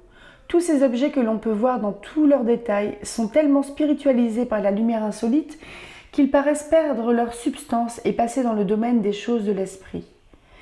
Rien n'est trop petit, ni trop insignifiant pour subir cette transformation et revêtir la dignité qui s'ensuit. Un soulier d'enfant, la poupée assise dans sa petite voiture d'osier, le cheval à bascule, n'importe quelle chose enfin, dont on a pu se servir ou s'amuser pendant le jour, est alors investie d'une qualité d'étrangeté et semble se faire lointaine tout en étant aussi nettement présente qu'à la lumière du soleil. Ainsi, le plancher de la pièce familière devient un terrain neutre, situé quelque part entre le monde matériel et le pays des fées, un endroit où le réel et l'imaginaire peuvent se rencontrer et s'imprégner chacun de la nature de l'autre. Des fantômes pourraient y entrer sans nous faire peur. Ce serait trop en harmonie avec le décor pour nous surprendre, si en regardant autour de nous, nous voyions une forme bien aimée, mais nous ayant depuis longtemps quittée, tranquillement assise dans une coulée du magnifique clair de lune, avec un air qui nous ferait nous demander si elle revient de loin ou n'a jamais bougé du coin de notre feu. Le feu de charbon est, avec son éclat voilé, un facteur essentiel de l'effet que je cherche à décrire. Il projette sa lueur discrète par toute la pièce, teinte de vermeil les murs et le plafond, tire un reflet des meubles reluisants. Sa teinte plus chaude se mêle à la spiritualité froide des rayons de la lune et communique en quelque sorte une chaleur humaine aux formes qu'évoque la fantaisie. Elle transforme en homme et en femme des images de neige. Jetant un coup d'œil au miroir, nous entrevoyons, dans le lointain de ses profondeurs hantées, la lueur mourante de l'anthracite à demi éteint et les blancs rayons de la lune sur le plancher et toutes les ombres et lumières d'un tableau qui s'éloigne du réel pour se rapprocher de l'imaginaire. Si à une heure pareille et avec ce décor sous les yeux, un homme assis tout seul ne peut rêver d'étranges choses et les faire ressembler à la réalité, il est inutile qu'il essaie jamais d'écrire des romans. Mais pendant tout le temps que je fus inspecteur des douanes, la lumière de la lune ou celle du soleil, ce fut tout un pour moi. Aucune des deux ne m'était de plus grand profit que le clignotement d'une chandelle. Tout un ensemble d'émotions et le don qui allait avec elle, sans grande valeur mais le meilleur que j'ai eu, n'était plus mon fait. Je crois cependant que si j'avais essayé d'un autre genre de composition, mes facultés ne se seraient pas trouvées aussi inopérantes. J'aurais pu, par exemple, me contenter de coucher par écrit les récits de ce sous-inspecteur, vieux capitaine de vaisseau, que je serais bien ingrat de ne pas mentionner, car c'est à peine si un jour se passait, sans qu'il fît ma joie et mon admiration par son merveilleux don de conteur. Si j'étais arrivée à rendre la force pittoresque et l'humour de son style, je suis sincèrement convaincue que le résultat eût été quelque chose de nouveau en littérature, où j'aurais pu me lancer dans une entreprise plus sérieuse. Écrasée sous le poids de cette vie quotidienne, c'était folie de tenter un retour à un autre âge, de vouloir à tout prix créer un univers avec des matériaux aériens, quand à chaque instant, l'impalpable beauté de ma bulle de savon se brisait au contact de quelques détails de la réalité. L'effort le plus sage eût consisté à faire transparaître la pensée et l'imagination à travers la substance opaque du train-train journalier, de spiritualiser le fardeau qui commençait à se faire si lourd. J'aurais dû me mettre résolument à la recherche de la valeur véritable et indestructible que recelaient les incidents mesquins et fatigants de ma routine, les caractères ordinaires des gens de mon entourage. Tout était de ma faute. La page de vie étalée devant moi semblait morne et banale, seulement parce que je n'avais pas su jauger son sens profond. Un livre meilleur que je n'en écrirais jamais était là, écrit par la réalité de l'heure qui passait, et s'effaçant aussi vite qu'il avait été écrit seulement parce que mon cerveau manquait de la pénétration et ma main de l'habileté qu'il aurait fallu pour le transposer. Je m'avisais trop tard de tout cela. Sur le moment, je me rendais seulement compte que ce qui aurait en un temps était pour moi un plaisir, était à présent devenu une entreprise sans espoir. À quoi bon gémir sur cet état de choses ? J'avais cessé d'être un médiocre écrivain pour devenir un médiocre inspecteur des douanes, et voilà tout. Tout de même, cela n'a rien d'agréable d'être hanté par l'impression que notre intelligence va s'évaporant comme l'éther hors d'un flacon. Le fait ne laissait nulle place au doute, et en observant les autres, j'étais entraînée, à propos de l'effet de la vie de bureau sur les caractères, à des conclusions bien peu favorables au mode de vie en question. Peut-être m'étendrai-je un jour là-dessus. Qu'il me suffise de faire remarquer à présent qu'un fonctionnaire de la douane qui reste longtemps en place ne saurait guère être un personnage digne d'éloge, et ceci pour plusieurs raisons. L'une d'entre elles est l'état de dépendance où il doit se résigner pour conserver sa situation. Et une autre, la nature même de cette situation, qui tout en étant, je n'en doute pas, honorable, ne le fait pas participer aux efforts réunis de l'humanité. Tandis qu'il s'appuie sur le bras puissant de la République, la force personnelle d'un individu l'abandonne. S'il possède une part peu ordinaire d'énergie naturelle, ou si la magie amollissante du fait d'être en place n'agit pas trop longtemps sur lui, ses facultés perdues peuvent lui revenir. Heureux le fonctionnaire destitué qu'une malveillante poussée renvoie de bonne heure lutter en un monde où tout est lutte. Il peut redevenir lui-même, mais ceci n'arrive que rarement. Il se maintient généralement juste assez longtemps en place pour que ce soit sa perte. Et il est alors jeté dehors avec des muscles amollis pour chanceler tout au long du chemin de la vie. Conscient de son infirmité, il ne cessera plus de promener autour de lui un regard mélancolique qui quête un appui extérieur. Un espoir tenace l'imprègne, une façon d'hallucination qui lui fait tenir tête au découragement. Le hante sa vie durant, et j'imagine, semblable aux convulsions du choléra, l'agite encore un instant après sa mort. L'espoir que bientôt il finira, grâce à quelque heureux coup du hasard, par être réintégré dans sa place. Cet article de foi dépouille plus que toute autre chose de toute vigueur et de toute chance de succès, tout ce qu'il peut rêver d'entreprendre. Pourquoi serait-il sang et eau pour se sortir de la boue, quand sous peu, le bras vigoureux de l'oncle Sam viendra le relever et lui prêter appui? Pourquoi irait-il faire le chercheur d'or en Californie, quand il va bientôt être rendu si heureux par la petite pile de pièces brillantes sortie de la poche de ce bon oncle? Il est tristement curieux de constater qu'une dose même très légère de vie de bureau suffit à infecter un pauvre diable de ce mal singulier. L'or de l'oncle Sam, sans vouloir manquer de respect au digne vieux monsieur, est sous ce rapport semblable à l'or du diable. Celui qui le touche doit prendre bien garde où il pourrait lui en coûter, sinon son âme, du moins nombre de ses meilleures qualités. Sa force, son énergie, sa persévérance, sa loyauté, enfin, tout ce qui donne du relief à un caractère viril. C'était là une belle perspective. Non que l'inspecteur rapportât la leçon à lui-même ou admit pouvoir être aussi complètement anéanti, soit en restant en place, soit en étant destitué. Mes réflexions toutefois n'étaient pas rassurantes. Je commençais à devenir mélancolique et nerveux. Je ne cessais de sonder mon esprit pour découvrir celles de mes pauvres qualités qui s'en étaient allées et quel dommage subissaient celles que je pouvais conserver encore.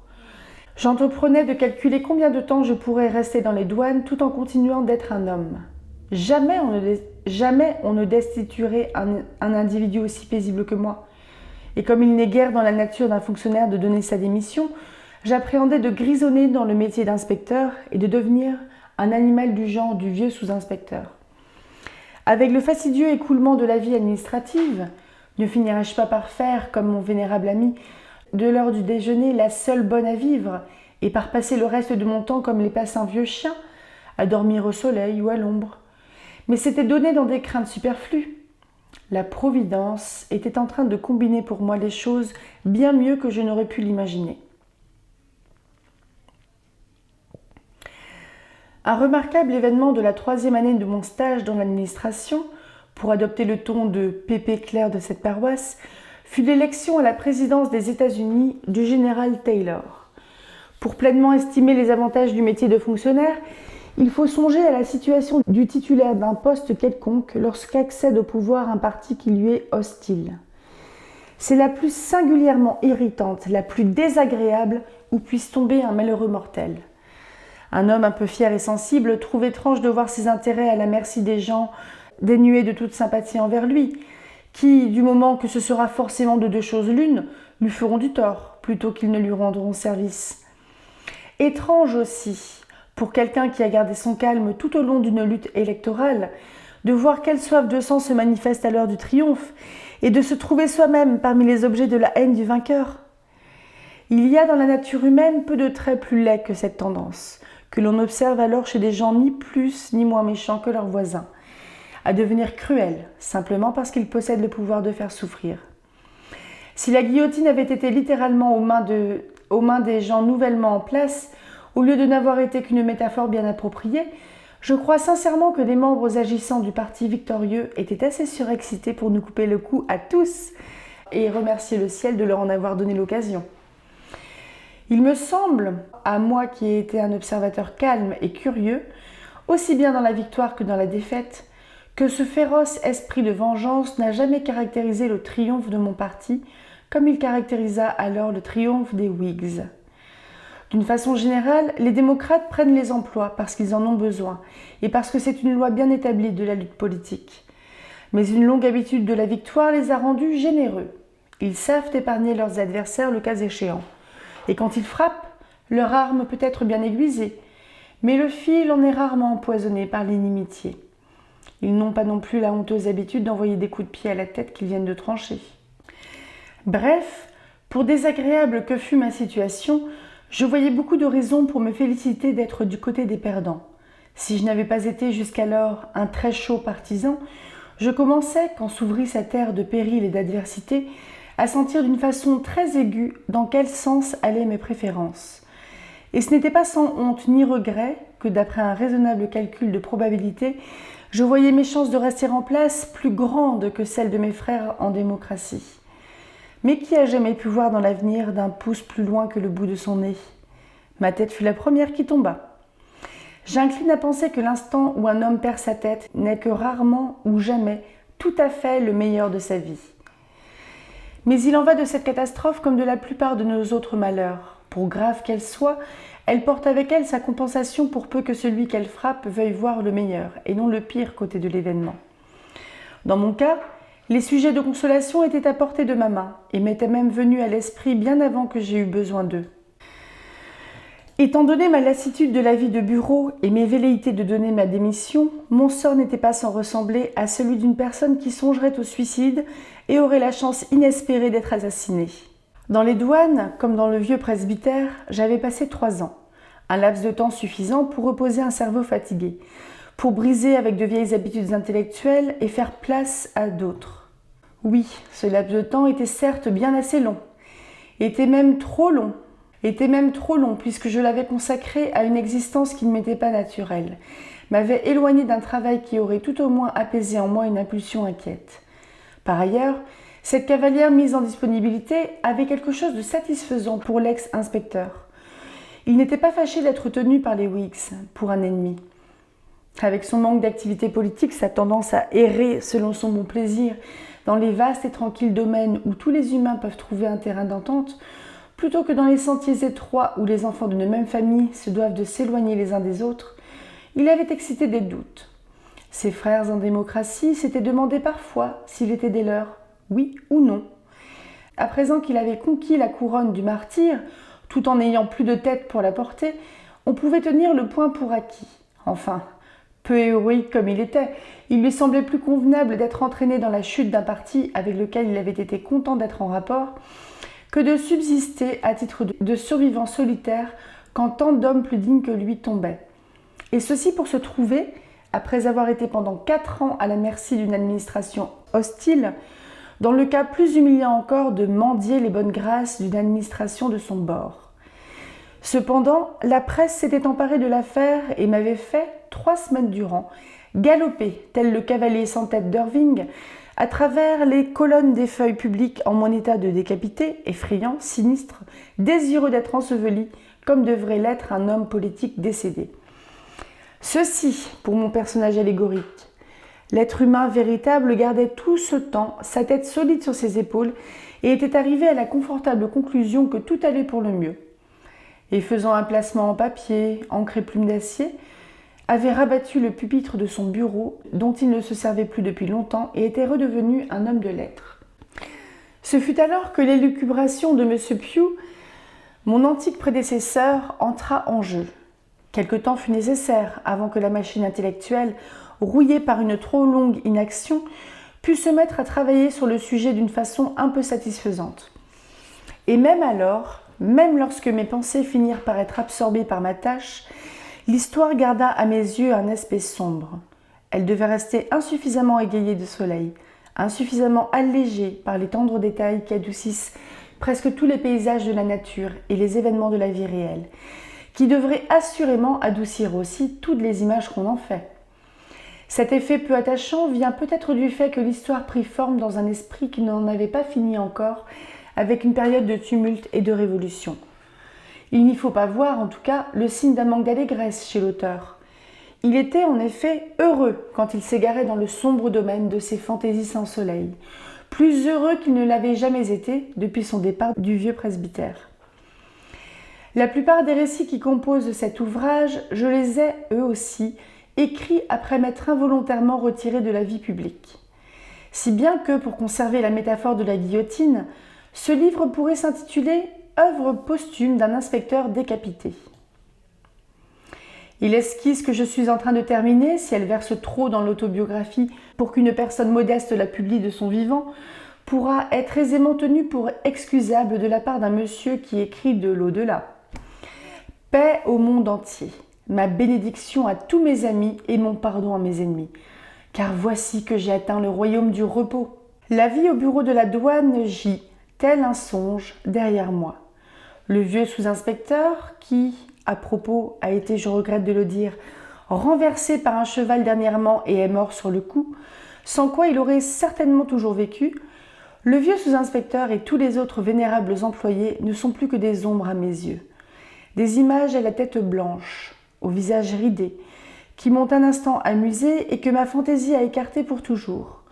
Les marchands, Pingree, Phillips, Shepard, Upton, Kimball, Bertram, Hunt, tout ceci et bien d'autres, dont les noms m'étaient familiers il y a 6 mois, qui avaient à mes yeux l'air de tenir une place si importante dans le monde qu'il a donc fallu peu de temps pour qu'il n'ait plus rien à voir, non seulement avec mes occupations, mais même avec mes souvenirs.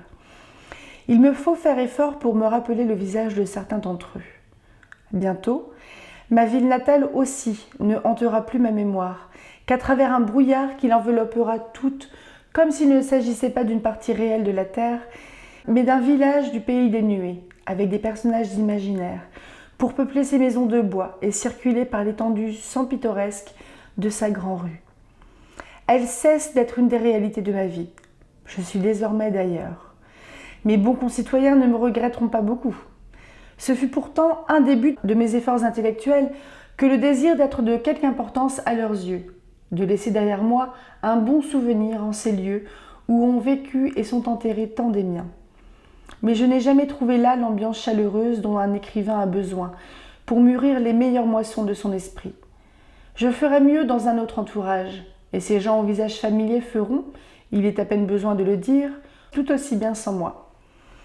Peut-être cependant, ô triomphale, transportante pensée, les arrière-petits-enfants de mes concitoyens d'aujourd'hui songeront-ils parfois avec gentillesse à l'écrivain de l'ancien temps, dans les jours à venir où les amateurs d'antiquité désigneront, parmi les lieux mémorables de l'histoire de la ville, l'endroit où s'érigeait la pompe municipale.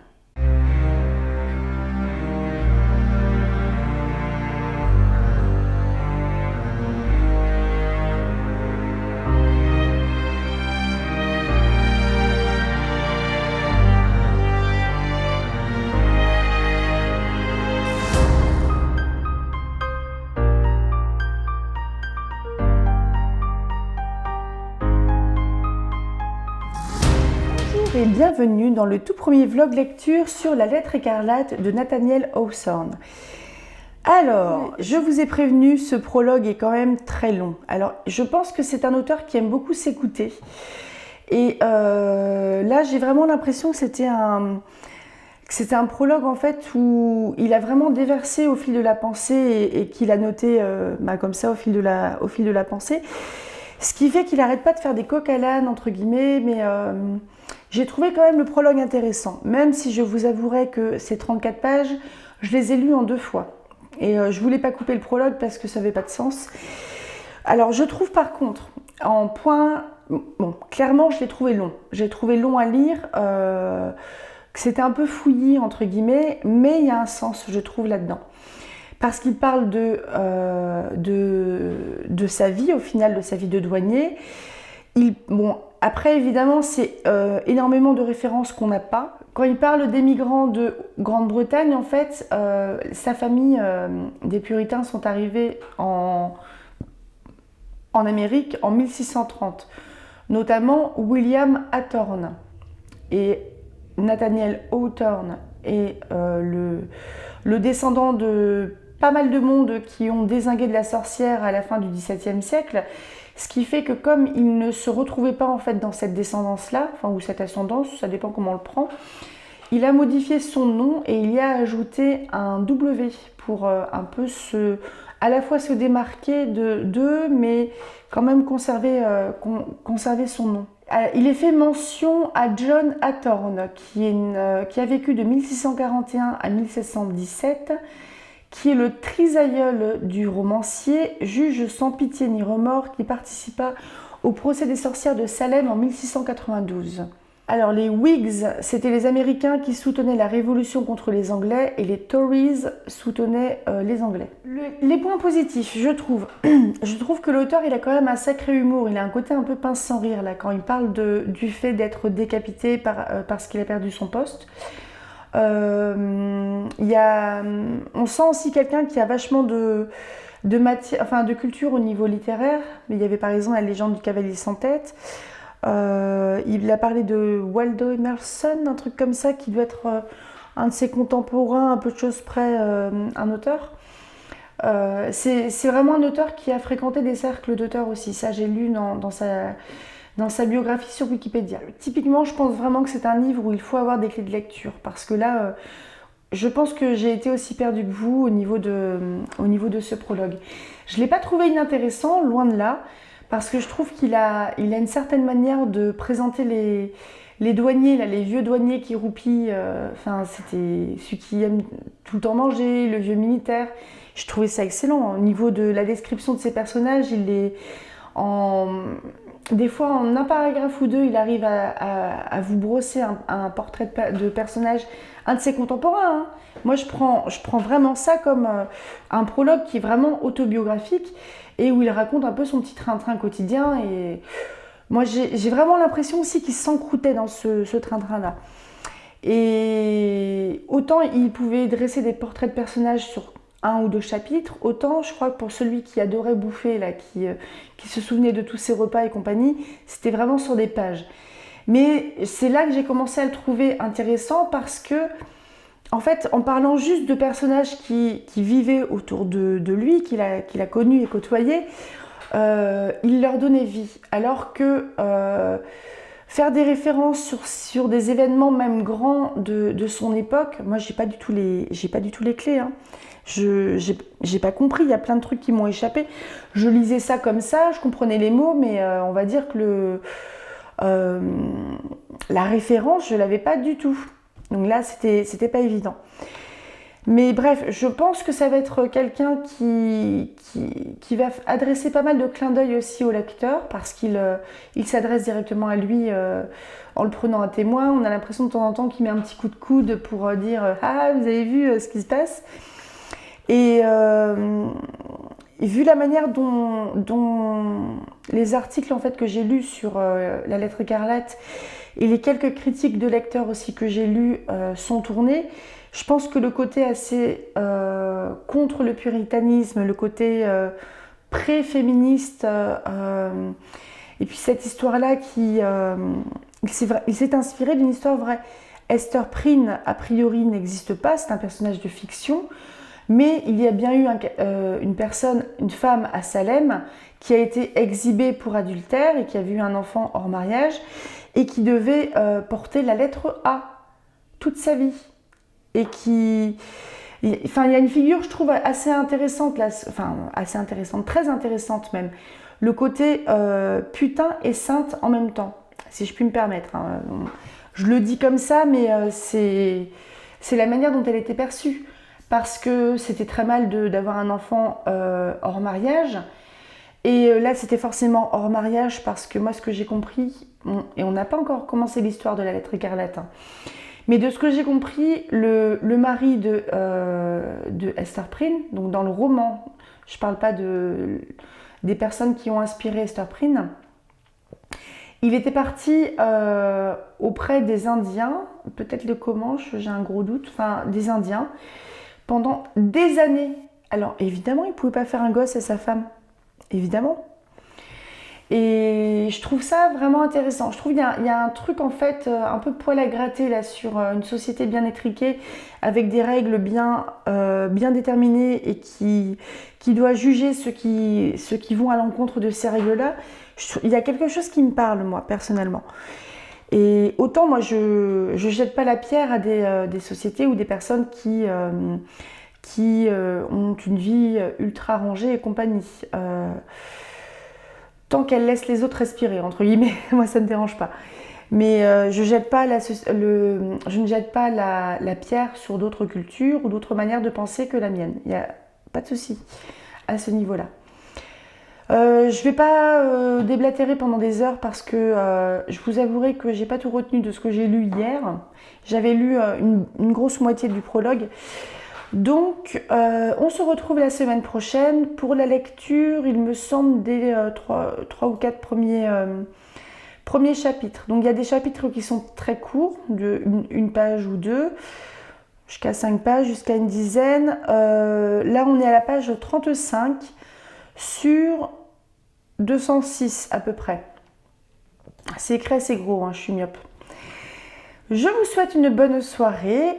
N'hésitez pas à me dire s'il y a des choses qui ne vous ont pas échappé par exemple et qui pourraient aider les autres. Parce que, donc là, comme le vlog lecture, c'est un vlog réaction à chaud, entre guillemets, j'ai pas de matière à vous donner.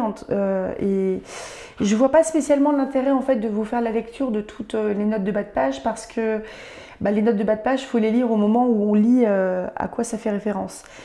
Ce qui fait que, tant pis, on démarre avec plein de trucs qu'on comprend pas. Mais ça sera beaucoup mieux expliqué. Et surtout, il raconte une histoire qui a eu lieu à peu près 150 ans avant lui, hein, de Nathaniel Hawthorne. Donc j'ai trouvé ça intéressant. Et c'est un auteur qui a l'air vachement prolifique et il y a des recueils ou même des romans, il me semble bien, de sa plume qui sont disponibles.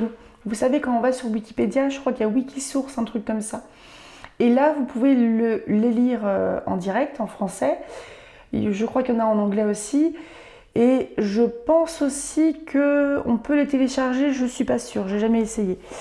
J'ai jamais tenté, mais enfin voilà.